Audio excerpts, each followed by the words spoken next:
El siglo de las luces. Autor Don Alejo Carpentier. 20º capítulo. Capítulo número 20. Extraña devoción. Goya.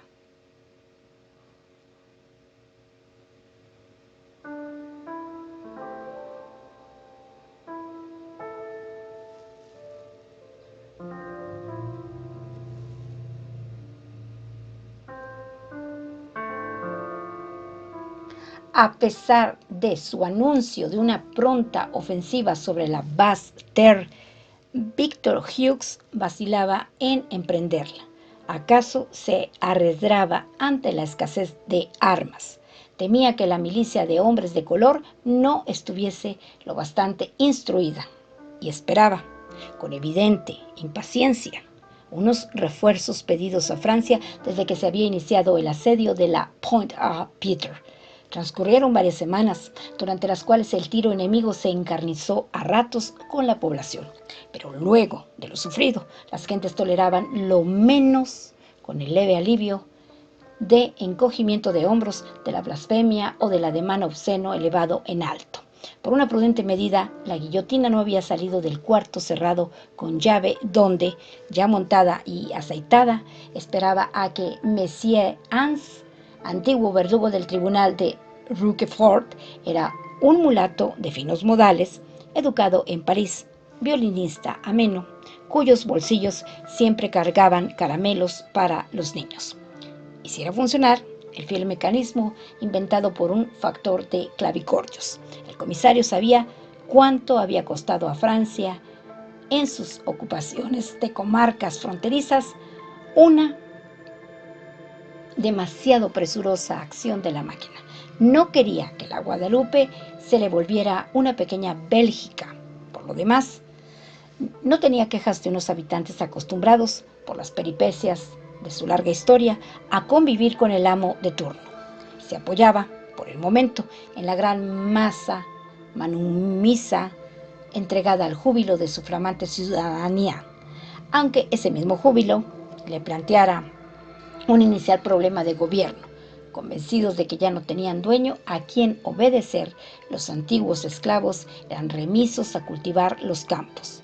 Las tierras labrantías quedaban entregadas a las malas hierbas, sin que todavía pudiese castigarse con harto rigor a quienes hallaban patrióticos pretextos para negarse a doblar el lomo sobre un suelo arado, vuelto a cerrarse sobre el surco de la aradura, levantando maderas inútiles y espinas al infinito, bajo un sol que engrosaba sus especies por igual, sin saber de preferencias humanas.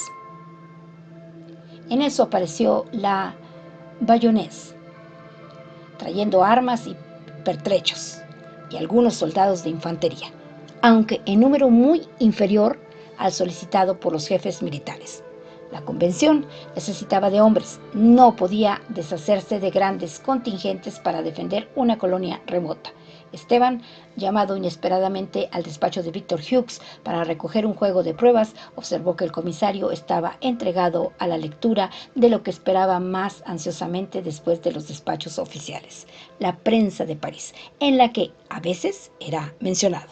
Hojeando los periódicos que el otro había visto ya, Esteban se enteró con estupor de la celebración de la fiesta del Ser Supremo y, lo que era más desconcertante aún, de la condena del ateísmo como actitud inmoral y, por consiguiente, aristocrática y contrarrevolucionaria. Los ateos, de repente, eran considerados como enemigos de la República. Reconocía el pueblo francés la existencia del Ser Supremo y la inmortalidad del alma. Había dicho el incorruptible que si la existencia de Dios, si la inmortalidad del alma no hubiesen sido más que sueños, serían aún así las más hermosas concepciones del espíritu humano. Los hombres sin Dios eran calificados ahora de monstruos desolados. Esteban se dio a reír de tan buenas ganas que Víctor, frunciendo el entrecejo, lo miró por encima de sus periódicos abiertos. ¿Cuál es el chiste?, preguntó. ¿No valía la pena haber mandado derribar la capilla del Mont du Gouvernement para enterarnos de esto, dijo Esteban, que desde hacía algunos días había vuelto a encontrar el buen humor de los de su raza en un ambiente que le iba devolviendo, por el sabor de las frutas, los olores marinos, la visión de ciertos árboles, algo de su personalidad de otros días. Todo me parece muy bien, dijo Víctor, sin responder de modo directo.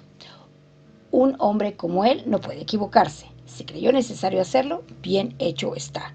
Y hasta se le alaba por haberlo hecho en prosa de Te Deum, de Laud, de Magnificat, dijo Esteban. La que cuadra con su estatura, dijo Víctor. Es que no veo la diferencia que hay entre Jehová, el gran arquitecto, y el Ser Supremo, dijo Esteban, y recordó al comisario su impiedad de otros días, sus sarcasmos dirigidos a las mascaradas salomónicas de los masones. Pero el otro no le escuchaba. Demasiado judaísmo perduraba todavía en las logias. En cuanto al Dios de los creyentes, nada tiene que ver con la conciencia de que existe un ser superior, ilimitado y eterno, al que debe reverenciarse de modo razonable y digno como cuadra a hombres libres. No invocamos al Dios de Torquemada, sino al Dios de los filósofos. Esteban se sentía desconcertado ante la increíble servidumbre de una mente vigorosa y enérgica, pero tan absolutamente politizada que rehusaba el examen crítico de los hechos, negándose a ver las más flagrantes contradicciones, fiel hasta el fanatismo, que eso sí podía calificarse de fanatismo, a los dictámenes del hombre que le hubiese investido de poderes. ¿Y si mañana se volvieran a abrir las iglesias? ¿Dejarán los obispos de ser bípedos mitrados y salieran los santos y las vírgenes en procesión por las calles de París? Preguntó el joven. Alguna poderosa razón habría para hacerlo. Pero tú,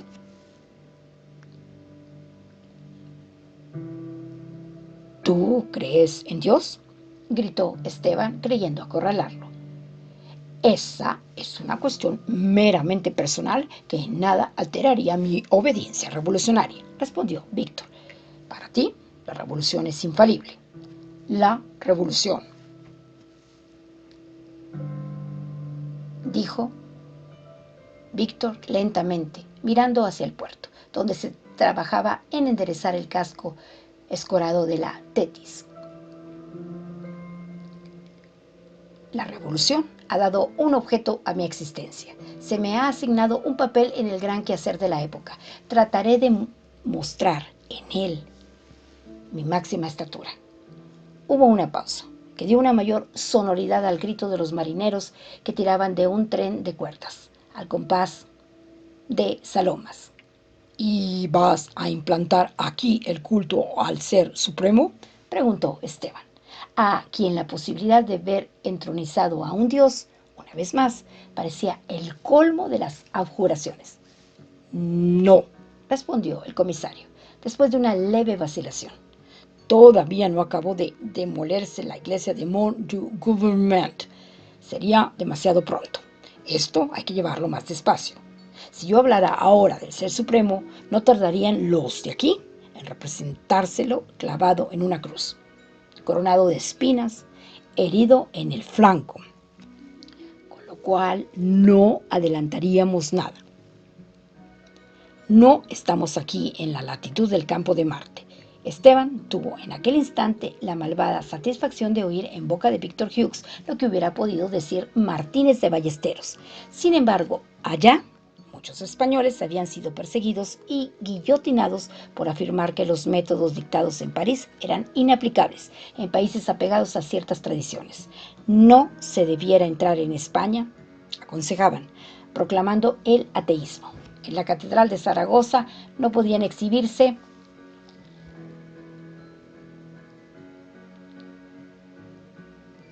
los hermosos pechos de alguna Mademoiselle Aubry disfrazada de diosa razón, como había ocurrido en la iglesia de Notre Dame, puesta en venta poco después, aunque nadie se resolviera a adquirir para uso propio tan gótico, monumental e inhóspito edificio. Contradicciones y más contradicciones, murmuró Esteban. Yo soñaba con una revolución tan distinta. ¿Y quién te mandaba creer en lo que no era?, preguntó contestó Víctor. Además, todo esto es vana palabrería. Todavía los ingleses están en la Bastille. Esto es lo único que debe preocuparnos. Y añadió con tono tajante: una revolución no se argumenta, se hace.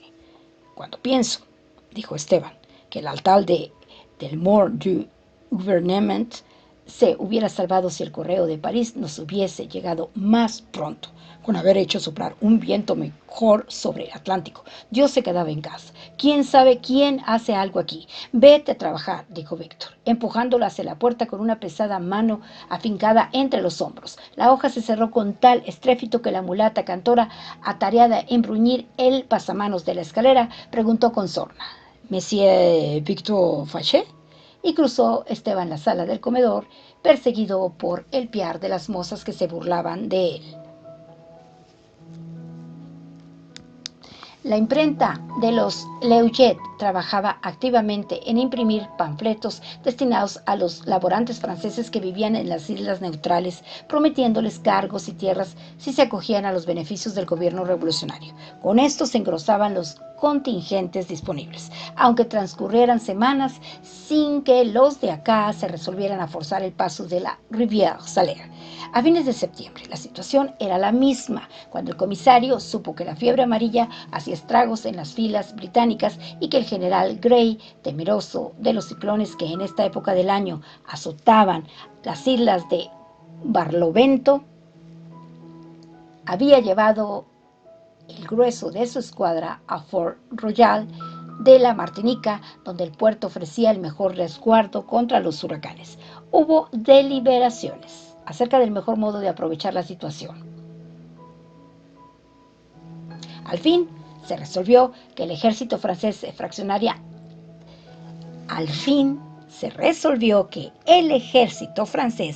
fraccionara en 3 columnas al mando de Leysex, Pellardy y Boudet, probándose la suerte con un triple desembarco en la Bastille.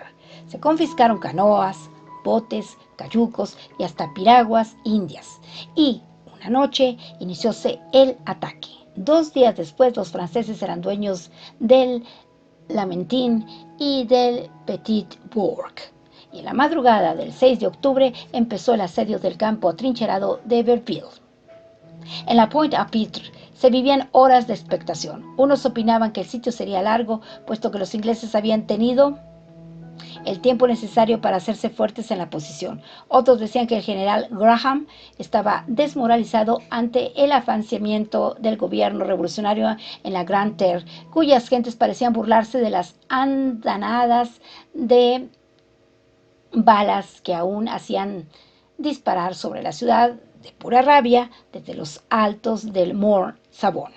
En aquellos días, Esteban se reunía a menudo con Monsieur Hans, el custodio y accionador de la guillotina, que se estaba construyendo un gabinete de curiosidades, coleccionando abanicos de mar, trozos de minerales, peces luna embalsamados, raíces de formas zoológicas y encendidas caracolas. A menudo descansaban en la esplendorosa ensenada del Gossier, con su isleta relumbrante como un corazón de Calcedonia. Monsieur Ancet, después de poner unas botellas de vino a refrescar en hoyos arenosos, sacaba un viejo violín del estuche y, de espaldas al mar, se daba a tocar una linda pastoral de Philidor, a la que enriquecía de variaciones propias. Era un fino compañero de excursiones, siempre dispuesto a admirarse ante un trozo de azufre, una mariposa de traza egipcia o cualquier flor desconocida que le saliera al paso. A mediodía del 6 de octubre, Monsieur Hans recibió la orden de montar la guillotina en una carreta y de salir apresuradamente hacia Verville. La plaza era tomada. Víctor Hughes, sin ordenar el asalto siquiera, había dado al general Graham un plazo de 4 horas para capitular, y cuando el comisario entró en el campo atrincherado, donde quedaba el desorden de trastos dejados en la desbandada, se encontró con 1,200 militares ingleses que no hablaban el inglés. En su retirada, Graham solo había llevado consigo a 22 colonos monárquicos que le habían sido particularmente adictos, abandonando en tierra a los demás. Anonadados por la magna felonía de quien había sido su jefe, los franceses que habían combatido bajo las banderas británicas estaban reunidos por grupos lamentables, sin haber tenido el tiempo siquiera de despojarse de sus uniformes.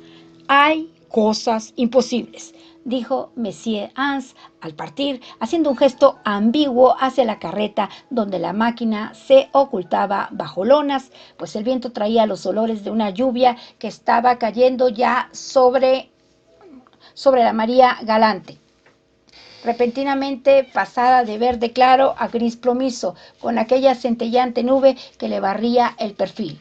«Hay cosas imposibles», repitió Monsieur Anse al regresar a la mañana siguiente, empapado y friolento, después de haber tratado de calentarse el cuerpo con el ron de los paradores. Y, algo borracho, contaba a Esteban que la guillotina no podía usarse para ejecuciones en masa, que el trabajo tenía su tiempo y su ritmo y que no se explicaba cómo el comisario, buen conocedor de la máquina, había pretendido que 865 sentenciados a muerte le fueran desfilando bajo el filo. Se había hecho lo humano para acelerar la operación, pero a la medianoche solo 30 de los prisioneros habían recibido el castigo de su infidencia. «¡Basta ya!», había gritado el comisario, y los demás habían sido fusilados por partidas de 10, de 20, mientras la carreta regresaba a la Pointe-à-Pitre, sorteando malos caminos. En lo que miraba a los pocos soldados ingleses copados en Bearfield, Victor Hughes se había mostrado clemente, permitiéndoles que se juntaran con su armada en derrota, después de desarmarlos. Y a un joven capitán británico que demoraba en marcharse, había dicho: «Tengo el deber de encontrarme aquí, pero a ti, ¿quién te llama a contemplar la sangre francesa que me veo obligado a derramar?». Había terminado la era de los grandes blancos en la Guadalupe.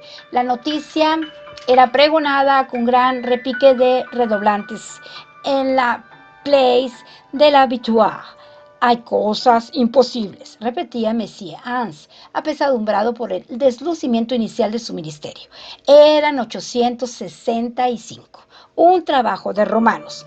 Y Esteban escuchaba y volvía a escuchar el relato, como si le hablaran de una erupción volcánica ocurrida en una comarca muy remota. Bearfield era, para él, un mero nombre. En cuanto a los demás, 865 rostros eran demasiados rostros para dibujar la imagen de uno solo. Aquí termina el 20º capítulo o capítulo número 20 del libro de don Alejo Carpentier, que se titula El siglo de las luces. Son las 5 de la tarde con 49 minutos y hoy es martes 7 de septiembre del 2021.